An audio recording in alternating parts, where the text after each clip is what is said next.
نحمده ونصلي على رسوله الكريم اما بعد فاعوذ بالله من الشيطان الرجيم بسم الله الرحمن الرحيم قد قال الله تعالى تبارك في القرآن المجيد والفرقان الحميد لقد كرمنا بني آدم وقال الله تعالى في مقام آخر هل أتى على الإنسان حين من الدهر لم يكن شيئا مذكورا صدق الله مولانا العظيم وصدق رسوله النبي الكريم صلی اللہ تعالیٰ علیہ وسلم۔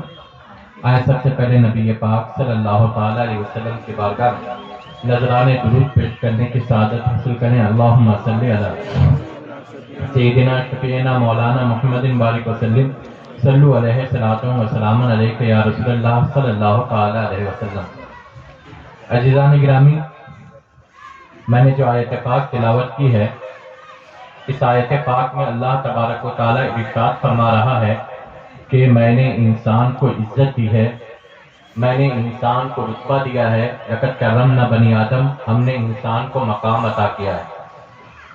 اللہ تبارک و تعالیٰ نے آسمان بنایا، زمین بنایا، چاند بنائے، دریا، جھرنے، آبشار، غرض ساری چیزیں پروردگار نے ہی بنائی ہیں۔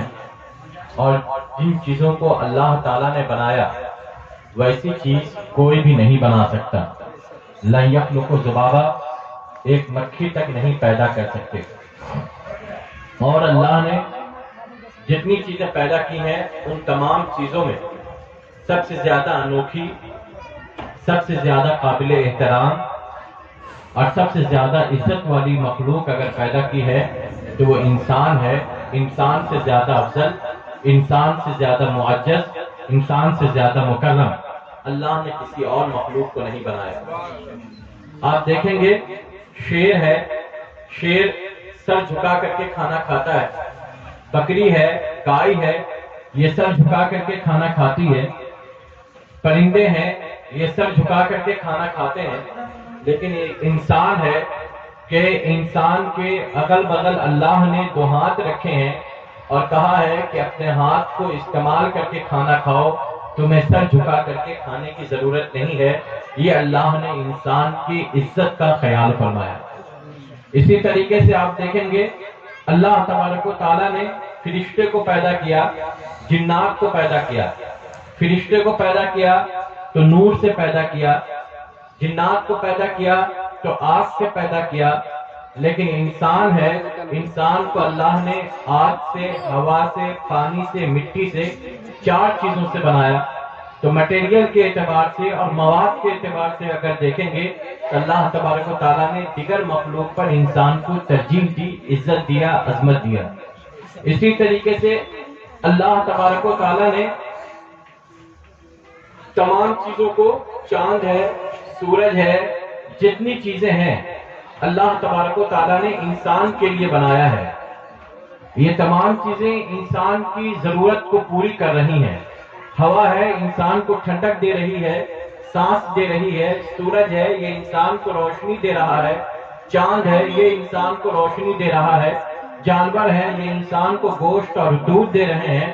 کہ جتنی چیزیں ہیں ہر ایک چیز انسان کے لیے ہے، انسان کی خدمت کے لیے ہے، انسان کو فائدہ پہنچانے کے لیے ہے۔ لیکن انسان کی عزت اللہ تبارک و تعالیٰ نے اتنی بڑھائی کہ کہا یہ تمام چیزیں تو تمہاری خدمت کے لیے ہیں اور تمہیں اس رب کی اطاعت کرنی ہے جو سب سے زیادہ پالنہار رب العالمین ہے، جو ساری کائنات کو پال رہا ہے، جو ساری کائنات کی نگہبانی کرنا ہے۔ بس تمہیں اس کے آگے جھکنا ہے، اس کی نوکری کرنا ہے۔ تو جو سب سے بڑا رب ہے اس کا جو نوکر بنے، اس سے زیادہ عزت والی بات اور اس سے زیادہ قابل احترام بات اور کیا ہو سکتی ہے۔ اسی طریقے سے آپ دیکھیں گے اللہ تبارک و تعالیٰ نے انسان کو بنایا تو انسان کو بنانے کے لیے حضرت جبریل علیہ السلام کو اللہ نے عرفات کے میدان میں بھیجا، کہا کہ آپ وہاں سے مٹی لے کر کے آئیں۔ جب جبریل امین گئے مٹی لینے لگے تو زمین نے کہا اے جبریل مجھے نہ لے جائیں، جو مخلوق مجھ سے بنائی جائے گی وہ زمین پر خون بہائے گی، لڑائیاں کرے گی۔ حضرت جبریل امین چھوڑ کر کے چلے آئے۔ اسرافیل گئے، میکائیل گئے، وہ بھی جب وہاں سے مٹی اٹھانے لگے تو زمین نے یہی کہا کہ نہ لے جائیں، مجھ سے جو مخلوق بنائی جائے گی وہ زمین پر قتل و غارت کرے گی۔ وہ دونوں بھی چھوڑ کر کے چلے آتے ہیں. حضرت اسرائیل جاتے ہیں, وہ مٹی لینے لگتے ہیں, زمین کہتی ہے, اسرائیل توجہ نہیں دیتے ہیں, مٹی لا کر کے بارگاہ خداوندی میں پیش کر دیتے ہیں. آپ دیکھیں گے اللہ تبارک و تعالیٰ کی شان یہ ہے کہ اللہ تبارک و تعالیٰ کسی چیز کے لیے کہتا ہے ہو جا تو وہ چیز ہو جاتی ہے. آسمان کے لیے کہا ہو جا, وہ چیز ہو گئی. زمین کے لیے کہا ہو جا, زمین ہو گئی. لیکن اللہ نے جب انسان کو بنانا شروع کیا تو انسان کے لیے یہ نہیں کہا کہ اے مخلوق ہو جا, اے انسان ہو جا, اے آدم ہو جا اور وہ ہو جائیں, بلکہ اللہ تبارک و تعالیٰ کہتا ہے یدیا, میں نے اپنے ہاتھ سے بنایا ہے. اللہ کن کہتا تو بھی ہو جاتا, لیکن انسان کی احترام اور انسان کی عظمت کو ظاہر کرنے کے لیے اللہ تبارک و تعالیٰ کہتا ہے یدیا, میں نے اپنے ہاتھ سے اسے بنایا. پھر دوسرے ٹکڑے میں اللہ تبارک و تعالیٰ کہہ رہا ہے نفخت فیہ من روحی, ہم نے انسان کے اندر اپنی روح ڈالی, اپنی روح ڈالی. اور جب روح ڈالی گئی تو روح باہر آتی ہے اور کہتی ہے اے پروردگار, اس کے اندر کافی اندھیرا ہے. روح, اللہ تبارک و تعالیٰ کہتا ہے روح, جو لوگ نیک ہوں گے ان کا دل منور ہوگا, ان کا دل تخت الہی بنا ہوگا, اس جسم میں, اس دل میں رہنے میں تجھے کوئی بے چینی نہیں ہوگی. اور جو گنہگار ہی ہوں گے تو اس کے اندر تجھے رہنا ہی کتنے دن ہے, کچھ دن رہنا ہے اور پھر وہاں سے تجھے نکل آنا ہے. جب حضرت آدم علیہ نبینا علیہ السلام کے اندر روح ڈالی گئی تو پھر اللہ تبارک و تعالیٰ نے فرشتوں سے کہا فقعوا لہ ساجدین, اے فرشتوں سجدے میں اے فرشتوں سجدے میں جھک جاؤ. تو تمام نوری مخلوق کو اللہ تبارک و تعالیٰ نے انسان کے آگے جھکا دیا. اللہ تبارک و تعالیٰ ایک دوسری جگہ کہتا ہے فسجد الملائکۃ کلھم اجمعون, سارے کے سارے فرشتے آدم کے آگے جھک گئے. تو آدم کے آگے جھکنا یہ حضرت آدم کی تعظیم, حضرت آدم کی عظمت, حضرت آدم کی بلندی اور حضرت آدم کی رفعت کو فرشتوں کے سامنے ظاہر کرنا تھا. اور جب حضرت آدم کے بارے میں اللہ تبارک و تعالیٰ نے فرشتوں سے کہا تھا کہ اے فرشتوں, میں زمین پر ایک مخلوق بنانے جا رہا ہوں, اپنا خلیفہ بنانا جا رہا ہوں, تو ان لوگوں نے بھی کہا تھا یسفک الدماء, اے پروردگار انہیں بنانے کی ضرورت کیا ہے, وہ زمین پر قتل و غارت کریں گے. نحن نسبح بحمدک, ہم تیری تعریف کے لیے کافی ہیں. اللہ تبارک و تعالیٰ نے جب حضرت آدم کے اندر روح ڈالی تو حضرت آدم علیہ نبینا علیہ السلام کو چھینک آئی, اور جیسے ہی چھینک آئی آپ نے الحمدللہ رب العالمین پڑھا. تو اس وقت تک آپ کو کوئی تعلیم نہیں دی گئی, لیکن آپ کو چھینک آتے ہی آپ الحمدللہ رب العالمین پڑھ رہے ہیں. تو گویا کہ ایک اعتبار سے آپ فرشتوں کو جواب بھی دیتے ہوئے نظر آ رہے ہیں اے فرشتوں یسفک الدماء, یقیناً میری اولاد میں سے کچھ لوگ خون بہائیں گے, کچھ لوگ لڑائیاں کریں گے, کچھ لوگ فتنے پھیلائیں گے, لیکن میری ہی اولاد میں سے پیغمبر بھی ہوں گے, میری ہی اولاد میں سے انبیاء بھی ہوں گے, میری ہی اولاد میں سے اللہ کی ایسی ایسی تسبیح کرنے والے اور اللہ کی ایسی اطاعت کرنے والے ہوں گے کہ تم فرشتوں سے بھی زیادہ عظیم ہو جائیں گے, معزز ہو جائیں گے, تم سے بھی کہیں زیادہ بلند رتبے والے ہو جائیں گے اور بڑھ جائیں گے. اللہم صلی علی سیدنا شفیعنا مولانا محمد بارک وسلم, صلو علیہ الصلوۃ والسلام علیک یا رسول اللہ صلی اللہ تعالی علیہ وسلم. حضرت آدم علیہ نبینا علیہ السلام کی جو پرورش ہو رہی تھی, ان کے اندر جو روح ڈالی جا رہی تھی, یہ تمام چیزیں جو ہو رہی تھی, یہ تمام چیزیں جس عالم میں ہو رہی تھی اسے عالم احدیت کہا جاتا ہے. عالم احدیت میں وہ پروردگار کے قریب تھے, پروردگار ان کی تربیت فرما رہا تھا, پروردگار انہیں پال رہا تھا, انہیں فیض دے رہا تھا. پھر انسان عالم احدیت سے نکلا اور عالم ارواح میں آیا. عالم ارواح یہ وہ منزل ہے جہاں پر اللہ تبارک و تعالیٰ نے تمام روحوں سے کہا تھا الست بربکم, کیا میں تمہارا خدا نہیں ہوں. تو نبی کریم صلی اللہ تعالیٰ علیہ وسلم کی روح مبارک سب سے پہلے کہتی ہے بلا, کیوں نہیں, تو ہی ہمارا رب ہے, تو ہی ہمارا معبود ہے. پھر انسان وہاں سے ماں کے پیٹ میں آتا ہے, اب ماں کے پیٹ سے اس دنیا میں آتا ہے. اس دنیا کو عالم شہادت کہا جاتا ہے, عالم امتحان کہا جاتا ہے, عالم آزمائش کہا جاتا ہے. اس دنیا میں اللہ تبارک و تعالیٰ نے انسان کو یوں ہی نہیں چھوڑ دیا ہے. آیحسب الانسان ان یترک سدی, یہ کیا انسان گمان کرتا ہے کہ اس دنیا میں اللہ نے انسان کو یوں ہی پیدا کر دیا ہے، یوں ہی چھوڑ دیا ہے، وہ جہاں چاہے آئے اور جائے؟ نہیں، اللہ نے انسان کو اس دنیا میں پیدا کیا ہے، اللہ نے انسان کو اس دنیا میں بھیجا ہے کہ ایک مقصد کے لیے بھیجا ہے، ایک امتحان کے لیے بھیجا ہے۔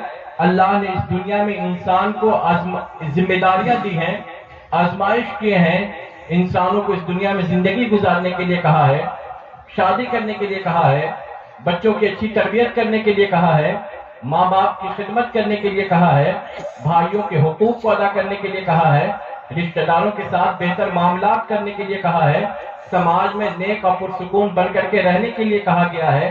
اللہ تبارک و تعالیٰ انسان کے اصل مقصد کو بیان کرتا ہے، وَمَا خَلَقْتُ الْجِنَّ وَالْإِنسَ إِلَّا لِيَعْبُدُونَ، ہم نے انسان کو اور جنات کو پیدا ہی اس لیے کیا ہے تاکہ وہ مجھے پہچانے، تاکہ وہ میری معرفت حاصل کریں، تاکہ وہ میری بندگی کریں، تاکہ میرے آگے وہ جھکیں۔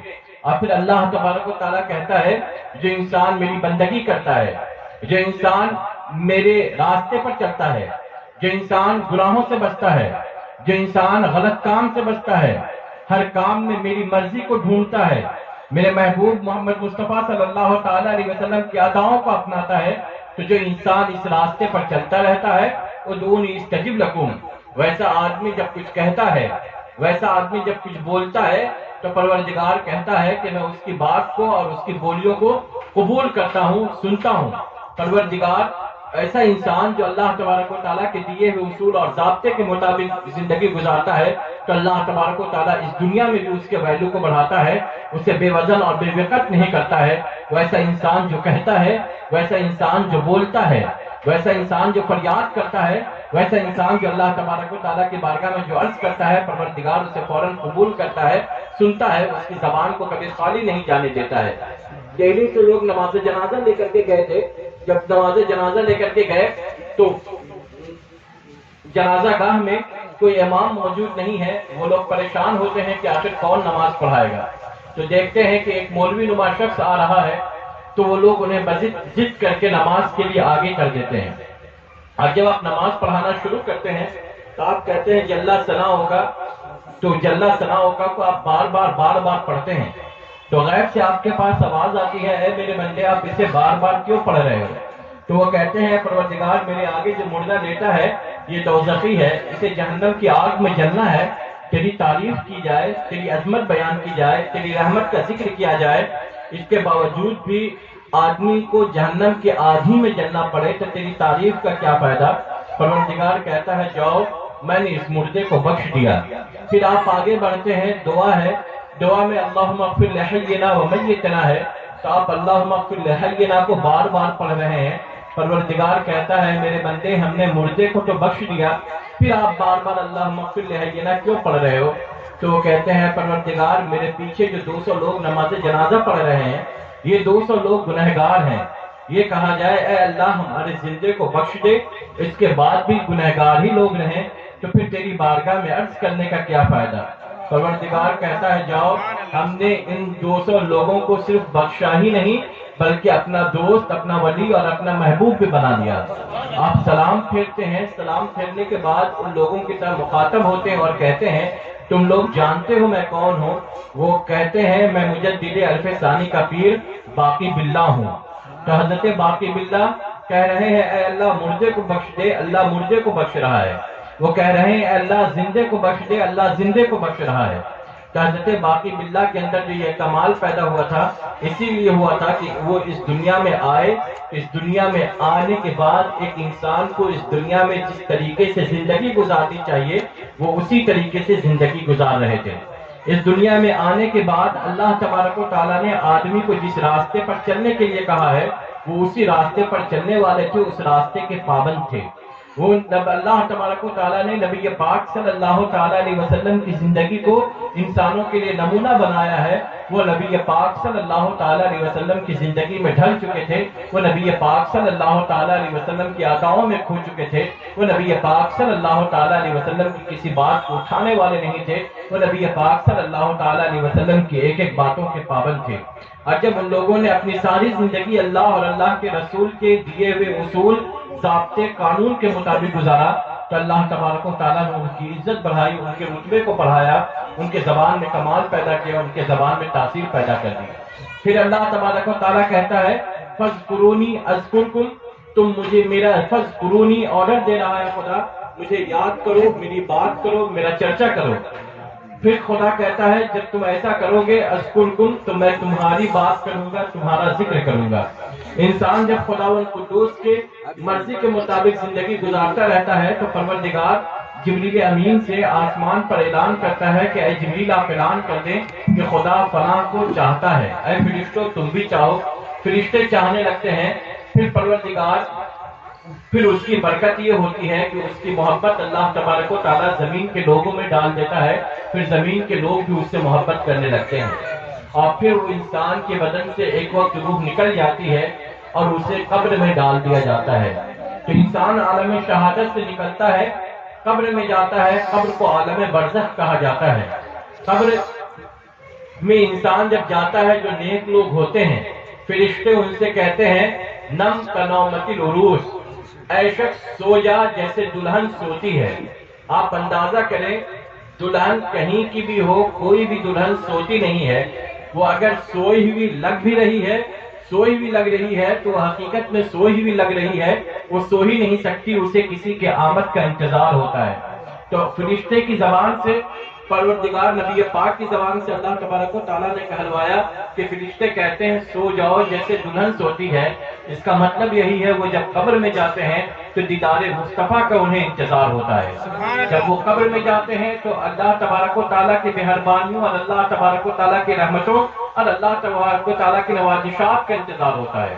جب وہ قبر میں جاتے ہیں تو وہ جگہ رہتے ہیں اور ان کے قبر کے پاس جو جاتا ہے وہ انہیں دیکھتے ہیں، پہچانتے ہیں، لوگوں کے حالات سے باخبر ہوتے ہیں۔ تو انصاف ہم لوگ جتنے بھی لفظ استعمال کرتے ہیں وہ یہ انتقال کر گیا، انتقال کا معنی ہی ہوتا ہے ایک جگہ سے دوسری جگہ جانا، ٹرانسفر ہو جانا، رحلت کہتے ہیں، اس کا معنی بھی یہی ہوتا ہے ایک جگہ سے دوسری جگہ جانا۔ وفات کہتے ہیں، وفات کا معنی مطلب یہی ہوتا ہے دن کا پورا ہو جانا، وقت کا پورا ہو جانا، یعنی جتنے دن اس دنیا میں تھے وہ پورے ہو گئے۔ تو آپ جو بھی لفظ استعمال کرتے ہیں کسی کا بھی معنی اور مطلب یہ نہیں ہوتا ہے کہ وہ آدمی مٹ گیا، ختم ہو گیا، اس کا وجود ختم ہو گیا۔ ہر ایک کا معنی اور مطلب یہی ہوتا ہے کہ وہ ایک جگہ سے دوسری جگہ گیا۔ جب انسان قبر میں گیا اور پھر قبر سے ایک وقت آتا ہے کہ سور پھونکا جائے گا، سور پھونکنے کے بعد لوگ میدان محشر میں اکٹھا ہوں گے، وہاں لوگوں کے اعمال دیکھے جائیں گے، جو اہل ایمان ہوں گے، نیک ہوں گے، انہیں جنت میں آباد کیا جائے گا، جو گنہگار ہوں گے، بے ایمان ہوں گے، انہیں جہنم میں ڈالا جائے گا۔ تو جنت جو ہے یہ عالم خلد کہلاتا ہے۔ عالم خلد کا مطلب ہمیشگی کا گھر ہے، وہاں سے نکلنا نہیں ہے، اس کے اندر جانے کے بعد موت نہیں آنا ہے۔ اور جب انسان وہاں جائے گا تو وہ آپ اس دنیا میں ندی بہتی ہوئی دیکھ رہے ہیں۔ ندی یہ ایک تعارف ہے جنت کے ندی کا۔ آپ اس دنیا میں باغ، پارک، چمن، پیڑ پودے دیکھ رہے ہیں، یہ جنت کے باغ کا ایک تعارف ہے، ایک پہچان ہے۔ جب انسان وہاں جائے گا تو وہاں ندی کی نہریں ہوں گی، وہاں شہد کی نہریں ہوں گی، وہاں ہر طرح کے پھل اور ہر طرح کے باغات ہوں گے۔ انسان جو سوچے گا وہ اسے مل جائے گا۔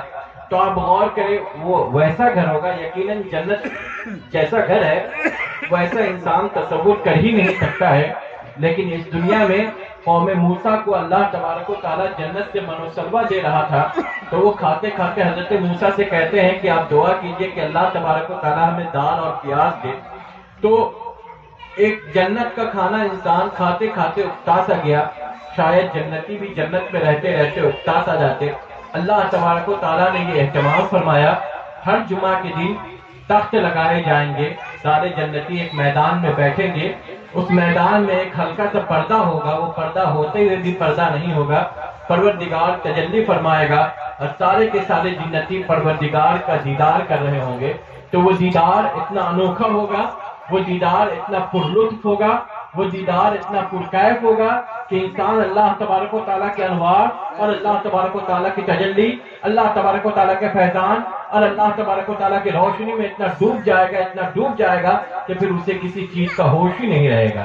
کہ انسان اللہ تبارک و تعالیٰ کی بارگاہ سے چلا، اللہ تبارک و تعالیٰ نے انسان کو بنایا اور پھر انسان وہاں سے عالم ارواح میں آیا، عالم ارواح سے انسان عالم شہادت اس دنیا میں آیا۔ اس دنیا سے انسان قبر میں گیا، عالم برزخ میں گیا، عالم برزخ سے انسان جنت میں گیا، تو انسان جہاں سے بنا اور جہاں تک گیا تو انسان کہیں ختم نہیں ہوا. اور پھر انسان کی عظمت یہ ہوئی کہ پروردگار نے انسان کو اپنے ہاتھ سے بنایا. اب بنانے کے بعد انسان کو چھوڑ نہیں دیا، بلکہ پھر انسان کو اپنے ہی آپ میں گم کر دیا، انسان کو اپنے ہی نور میں مگن کر دیا، انسان کو اپنے ہی جلوے میں ڈبو دیا، انسان کو اپنے ہی انوار میں کھو دیا. انسان اللہ ہی تبارک و تعالیٰ میں کھو گیا. تو پروردگار کے نور میں ڈوب جانا، پروردگار کے فیضان میں ڈوب جانا، یہ انسان کی اتنی بڑی عظمت ہے، یہ انسان کی اتنی بڑی بلندی ہے، یہ انسان کا اتنا بڑا مقام ہے کہ اس سے بڑا کوئی اور مقام ہو ہی نہیں سکتا. ہمیں اللہ تبارک و تعالیٰ نے اتنی ترجیح دی، اللہ تبارک و تعالیٰ نے ہمیں اتنا عظیم بنایا. تو ہمیں اپنے آپ کو، اپنے وقت کو یوں ہی نہیں برباد کرنا چاہیے. ہمیں اپنے آپ کو، اپنی زندگی کو یوں ہی برباد ضائع نہیں کرنا چاہیے. اپنی زندگی کو قیمتی چیز سمجھ کر کے اس کے ایک ایک لمحے کی حفاظت کرنی چاہیے، کیونکہ یہ زندگی، یہ دنیا ایک بار انسان کو ملے گی، اس کے بعد دوبارہ اور دنیا تو مل سکتی ہے لیکن یہ دنیا نہیں مل سکتی ہے. اور اس دنیا کی محنت ہی انسان کو آگے کی دنیا میں آرام دیتی ہے، اور اس دنیا کی سستی انسان کو آگے کی دنیا میں تکلیف دیتی ہے. اللہ تبارک و تعالی ہم سب کو اپنے دین پر چلائے، اپنے دین پر موت عطا فرمائے. السلام علیکم ورحمۃ اللہ وبرکاتہ.